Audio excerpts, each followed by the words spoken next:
According to Statista, as of December of 2020, there were approximately 1.2 million businesses with employees operating in Canada.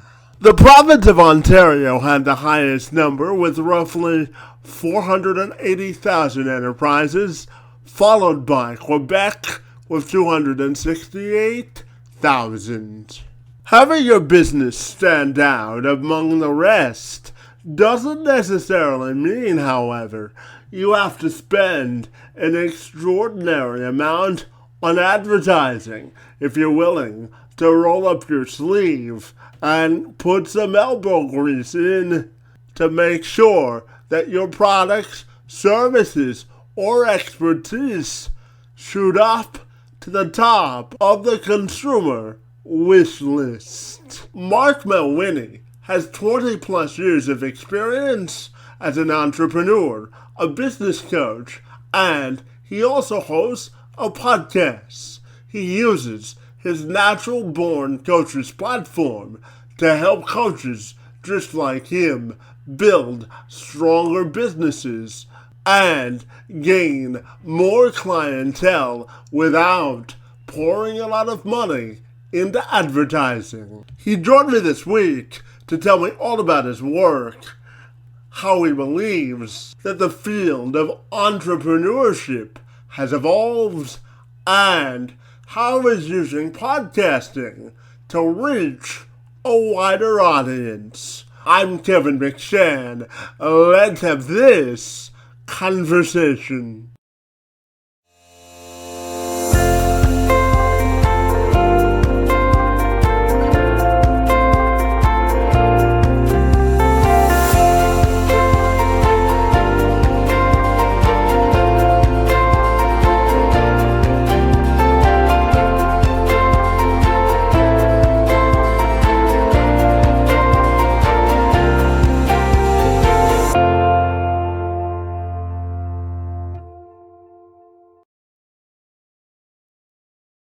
Fantastic. Mark, if you're ready, I'll welcome you to the program. And Yeah. I'm excited to talk to you all about how you help businesses gain greater exposure. Great to see you this morning, Yeah. and thank you so very much for being here.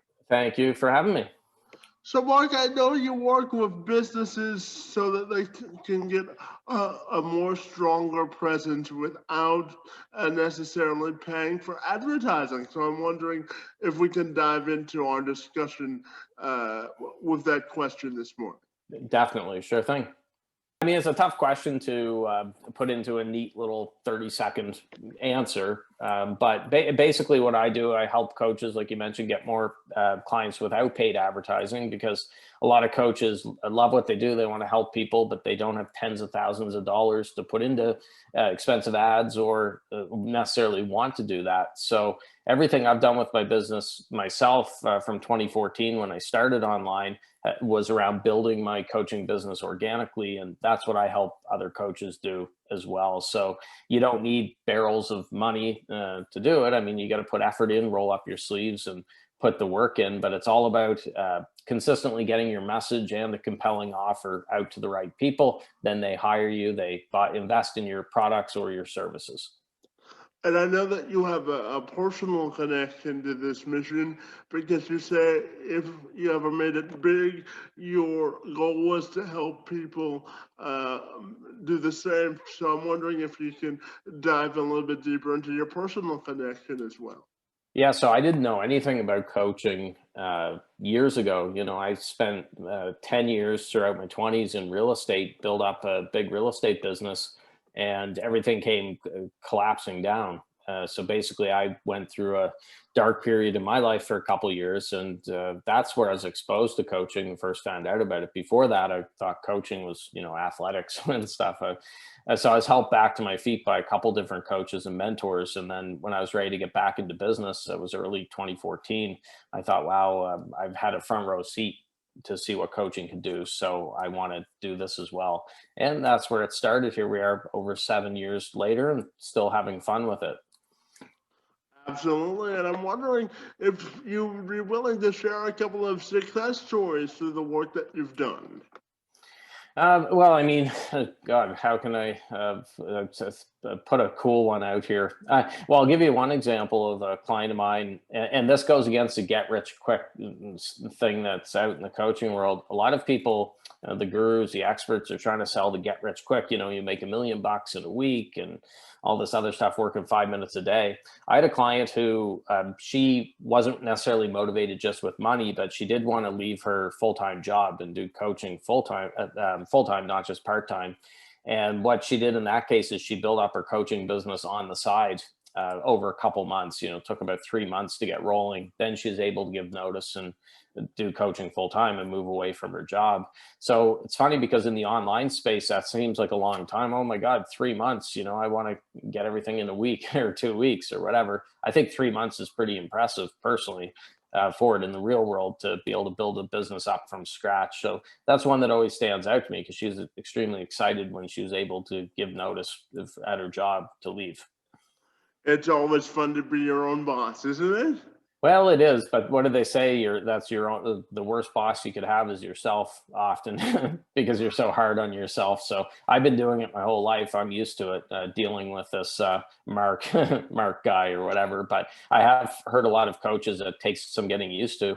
Well, now it's a little different with the pandemic. A lot more people work from home, but before everything happened with COVID, it was an adjustment for coaches when they would start working in a home-based business online for coaching because they're used to being in an office and used to having that camaraderie and that energy and activity. All of a sudden you're working from home by yourself, and sometimes it can be tough to get motivated when you've got all these distractions. You got Netflix, you've got TV, you've got kids, you got all this other stuff going around. So it takes some getting used to be disciplined to get the work done when you're at home. And Mark, I'm curious to ask you about maybe three specific steps anyone watching or listening to this can take to sort of build their business identity without pouring a heck of a lot of money into it if they have a tight budget. Yeah, so I mean, what I would recommend first is to decide how you're going to help people. It's not enough just to say, I'm a coach, I want to work with everyone. You usually have to narrow that down a little bit. We hear the word niche a lot in the coaching world. It's one of those words. If I had $1 every time I heard niche or niche, as we say in Canada, I'd have a lot of extra money from that. So first you got to decide how you're going to help, who you're going to help there, and then how you're going to help them. And so being specific, don't try to be too general. Don't get stuck in analysis paralysis where you take a year or multiple years to research it. Just get started. If you have to change direction, you can do that as well. And that means, you're going to have to put something out there, an offer, which I see a lot of coaches not doing. They don't have offers out into the marketplace. And that's kind of like having a store where you've got the fancy signage, you've got the shelves, you got the location and everything, but you don't have anything on the shelves for people to buy, and that if that's the case, they're not going to be able to buy anything from you. So have a compelling offer for those people that you're then targeting. Mark, and I know that you've spent over 2 decades in business, so I'm curious to get your thoughts on surviving and thriving as an entrepreneur. How have you survived this long, and what do you think the key to success is in entrepreneurship? So I started in business right out of university. I was 21 years old. I got started in real estate, and I turned 43 next month. So now more than half my life, my whole adult life, but more than half my life has been in business. That's another tough question to answer in a short little sound bite.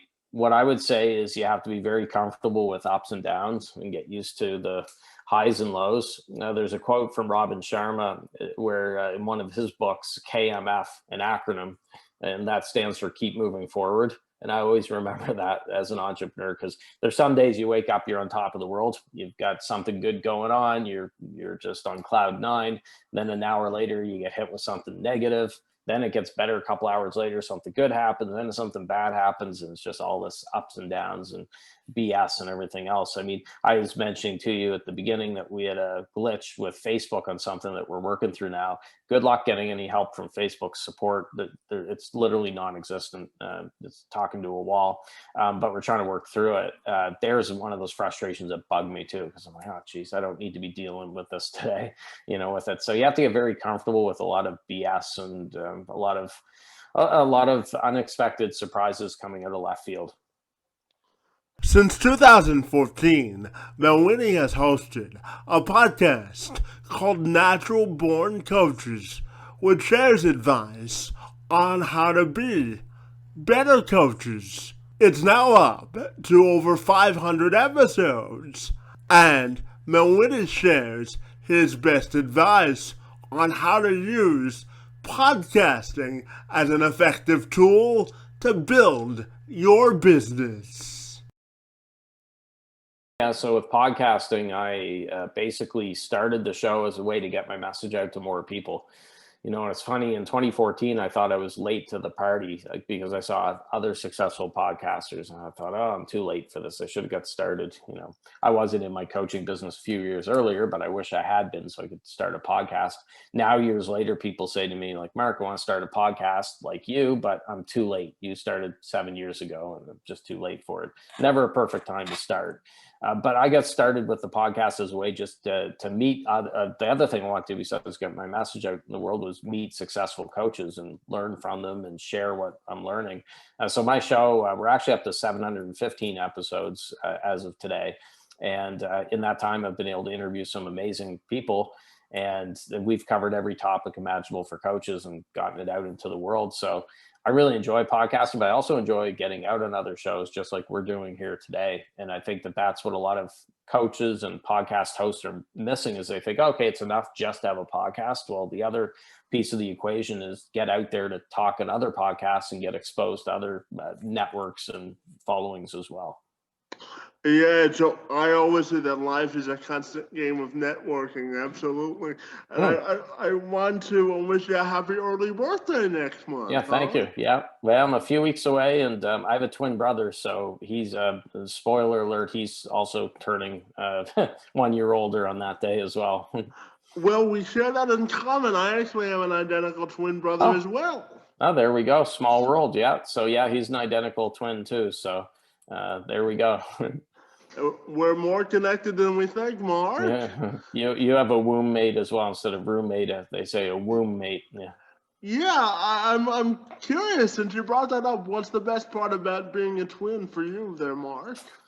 Well, he has a podcast editing business, so I hate editing my podcast. I did it for the first year of my show, so I was very happy when he started his business, and his team now handles it. So I would rather get a root canal than edit podcasts. I said, here you go, have fun with it. So that's one of the good things, but it's also good to be able to bounce stuff off someone that you trust 100%. Like I said, we shared a womb, so obviously we've got that connection, but it's I could tell my brother Matt anything and get ideas and feedback on something which you don't necessarily have all the time with friends or acquaintances or peers with it. So I do bounce a lot of ideas off them as well.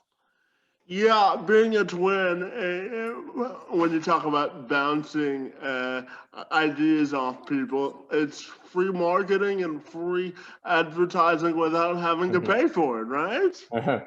It is, yeah. So it's interesting, but we don't have a lot of stories like you hear. I'm not sure with you and your twin, but you hear a lot of stories with twins. Oh, did you ever swap places and do all this other stuff? We didn't really do a lot of that. We looked identical up through school, like I don't know, until probably grade 7 or something like that. We look pretty similar. Now we look more just like brothers. I have the beard, he doesn't.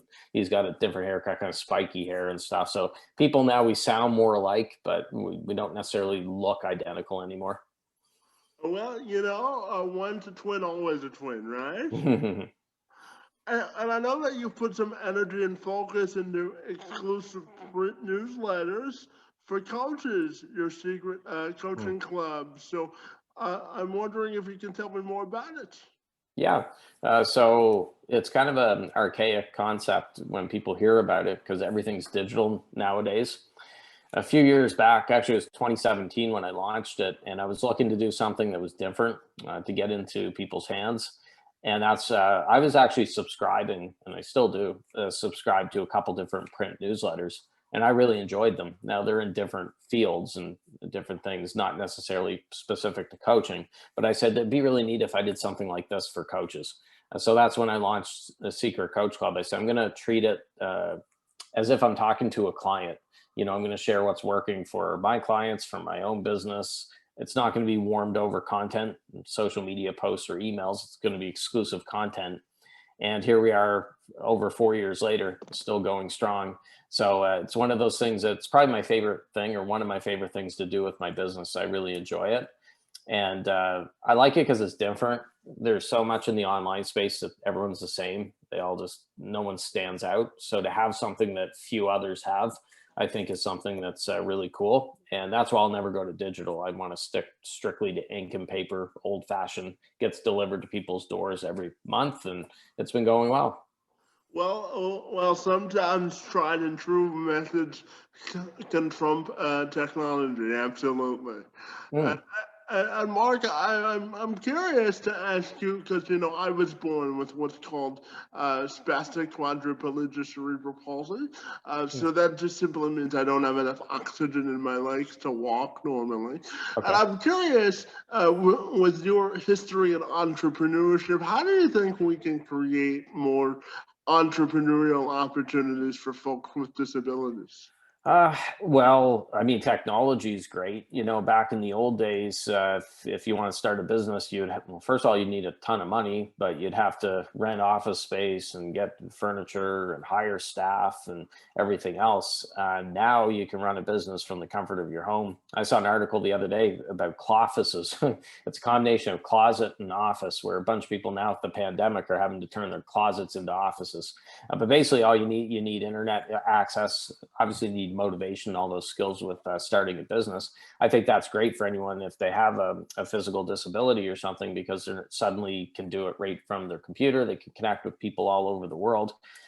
The other thing which I love about online, for me, I always felt a little restricted because I'm in Atlantic, Canada, not in a very big province, not a huge city.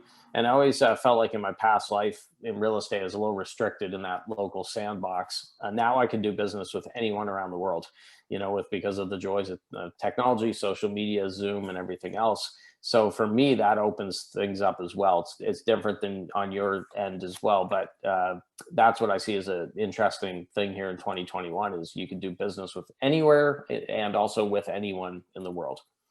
Absolutely, providing gateways of inclusion can start with a simple connection to the internet. Absolutely. Hmm, So. exactly. And I'm curious, Mark. As you know, both of us are Canadian, so I'm curious to ask you, what's the best part about being uniquely Canadian and living in Canada for you? Boys, that's a great question. I don't think I've ever been asked that, and I've been on probably 500 guest appearances. So, I mean, what I love with Canada is we are in, I mean, a part of the world where it's safe. We take that for granted compared to other parts. When I travel, I realize, okay, how lucky we are. We have forged a pretty successful country we've built here in not always the easiest weather-wise and geography and stuff like that. There's certainly some challenges. Anyone who's lived through Canadian winters knows that. But you and I had kind of joked around because I think you have dual citizenship, or with American part citizenship, and I will say that most of my clients are American, and right now I find a lot of people are crap on the United States and say that it's bad, and I think us Canadians, you often see us putting our noses up like, oh well, we're better than that. And I've told people who are Americans, hey, you should be proud of your country. I admire a lot of the entrepreneurship, entrepreneurial streak, independence, and so on in the United States. So I just thought I'd put it in there. They're both great countries. I'm not saying Canada's better than the United States, because the United States has some amazing qualities, and I think is an amazing country. So, but yeah, to answer your question, I'm proud to be a Canadian, and I'm looking forward to things opening up finally with COVID. I hope we can get back to normal Canadian living here soon. I don't think you're the only one that shares the. Well, you're in shares, Ontario. I mean, I feel like our politicians are nuts here in Atlantic Canada, but we're opened up a lot more than Ontario. So I feel for you guys. the new open up date is June the 14th, so we'll see if that actually Yeah, happens. well, yeah. Don't get me started on that, Kevin. I could do a whole show about my thoughts on on that stuff, but I'll keep it to business, not politics. Yeah, well, I'm going to ask you next. How do you think the pandemic has affected entrepreneurship, if at all? Oh, boys. I mean, it's completely changed it. I'll give you an example. I know someone in my world who, the personal development world, who is a speaker. So, of course, when March 2020 hit, he had 90% of his revenue dried up instantly, and then the rest of it dried up shortly after. So he lost 100% of his revenue, and he started coaching and getting into course creation and stuff too, because he could no longer travel with it. So we had industries completely wiped out. Now, the best people can pivot and they don't get knocked down or stay down for too long. So one of my joint venture partners, they handle event management. They would do tons of events every year, very successful, like in-person events, and that was their thing. Well, of course, last spring hit, and that suddenly just completely changed their life. But what they did that was really good was they pivoted almost instantly to helping people create virtual events. And they have really sharp, sleek events. They've handled ones for Tony Robbins and some really big names in the personal development world. So, I mean, it's natural to be scared and to be frustrated with a lot of the stuff going on, but you don't really have that luxury of wallowing in self-pity for very long. You have to pivot as quickly as possible and find something that does work, or you're going to find yourself out of business really soon. So this pandemic has definitely exposed whose business wasn't strong or wasn't solid, and it's also shown who's very resourceful and who can turn, what do they say, life gives them lemons, they make lemonade.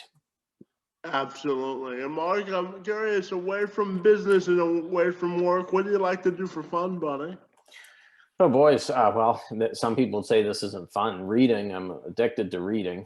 I have to read every day. I like getting out. Just before this interview, I was out for a walk in our neighborhood with my girlfriend. We love going for walks. We do it every day. So we really enjoy walks. The beach is fun. Love the beach. When we have summers here in Canada, I'm always there. Movies, really big on movies. That's something that I've always been on as well. So yeah, it's I'm a if not a workaholic, a recovering workaholic. So I have to force myself to do some of those things, or I'll work 24/7. Yeah, absolutely. I feel that in some ways I'm the same way. One of the things I'm working on, Mark, is not answering an email as soon as it comes into my inbox and having a little bit of breathing time. So I can. It's tough. Well, social media too. I've made efforts to reduce my time, like, because I'm the same way as you, like, staying on top of things like messages and stuff. But you're just asking for trouble there, I think, in a lot of ways. It certainly doesn't help your productivity. So I've been experimenting with different things to limit my social media consumption and my time in email, because if not, you're stuck in that inbox all day. Absolutely. And since you brought it up, what's the last great movie you watched, buddy? Oh, boys, the last great movie. Well, I could tell you a bad one, which I ended up turning off, was the Capone movie with Tom Hardy. I just watched 2 nights ago, and I couldn't finish it. I was like, yeah, I'm interested in Al Capone. I've read about him and want to see that. I just was not a fan of that movie. The last great movie. I'm trying to think. That's a great question. I mean, that's a TV series, not a movie, but I'm a fan of Breaking Bad. I've watched it through the series a couple times. I just recently convinced my girlfriend to watch Breaking Bad, so I got to watch the series again with her, and she loved it as well. Like, she was addicted to it too. So that's a TV series. Yeah, I mean that's a good question because we've been doing TV series lately. So one movie which I really will recommend, I watch it at least a couple times a year, is The Founder with Michael Keaton, about Ray Kroc, who I won't say he founded McDonald's. He was the one that took McDonald's to where it's at. So that's should be much must watch for entrepreneurs, as The Founder, just to see what happened and how Ray Kroc grew McDonald's. And what I like about it is it doesn't try to paint him as a saint, because he had a lot of bad qualities. But I think overall the message is really strong. Like, he did what he had to do to grow that business when the original founders didn't want to do a whole lot with it. And it's just an incredible movie. It always gives me a kick in the butt watching it. And Mark, I'm curious to finally ask you if you've given any thought to how you want your personal and professional legacy to be defined. Well, a lot of the legacy questions I think about my son. So I have a 12-year-old son. He turns 13 actually later this month. And I always say I want to build something that, not saying he has to take it over one day, but I want him to be proud of it. And it'd be great if he wanted to be involved in the business one day as well. So, but the other thing in the coaching side of it is, I always say I want to be known as the Sam Phillips of the coaching world. And people say, who the heck is Sam Phillips? Because it's not a really well-known name. Sam Phillips owned a music studio in Memphis back in this particular story happened in the early 1950s, when a gawky teenager with a weird haircut and a weird name came in to cut a song for his mom's birthday. And to make a really long story short, that teenager was Elvis Presley. So Sam Phillips gave him an opportunity when a lot of people wouldn't have seen Elvis as a future star, and he got Elvis rolling. And of course, we know what happened with the king of rock and roll. So I see that with the coaching world, is there's a lot of people who would make amazing coaches if they had the opportunity to actually coach and like to work with a lot of people. But if they don't get that opportunity, no one's going to know about them. So I want to be like Sam Phillips and help them get rolling and help them get noticed and known to the world in there. So that would be the legacy part on the coaching end. And just finally, Mark, how can people get connected with you if they're so inclined to do that? Sure. So you can find me at naturalborncoaches.com, or you can join the Facebook group at thecoachingjungle.com, thecoachingjungle.com. Fantastic, Mark. I really want to thank you for your time, insights, and perspectives, and for joining me today to talk about business coaching and succeeding in business. So great to see you, and thanks for the time this morning. It's most appreciated. Yeah, thanks, Kevin.